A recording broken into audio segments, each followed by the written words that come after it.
केंद्रीय माध्यमिक शिक्षण मंडळाने 9वीच्या विद्यार्थ्यांसाठी एक महत्त्वाचा निर्णय घेतलाय।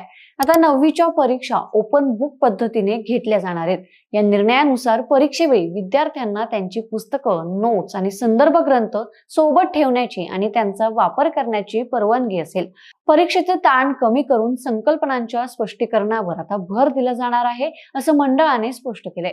हा निर्णय विद्यार्थ्यांच्या शिक्षणाच्या पद्धतीत सकारात्मक बदल घडवून आणेल अशी अपेक्षा आहे। यामुळे विद्यार्थ्यांना विषयांची सखोल माहिती मिळण्यास मदत होईल आणि त्यांचं आकलन अधिक सुधारेल, असं बोललं जातंय। आता ही ओपन बुक पद्धत काय आहे, तर ओपन बुक परीक्षेमध्ये विद्यार्थ्यांना परीक्षेच्या वेळेस आपली पाठ्यपुस्तके, नोट्स आणि संदर्भ ग्रंथ सोबत ठेवण्याची मुभा दिली जाते। या पद्धतीचा उद्देश केवळ माहिती पाठ करून लिहिण्यापेक्षा विषयांच्या संकल्पना समजून घेणं, त्यांचं विश्लेषण करणं आणि त्याचा योग्य उपयोग करणं या कौशल्यांचा विकास करणं आहे।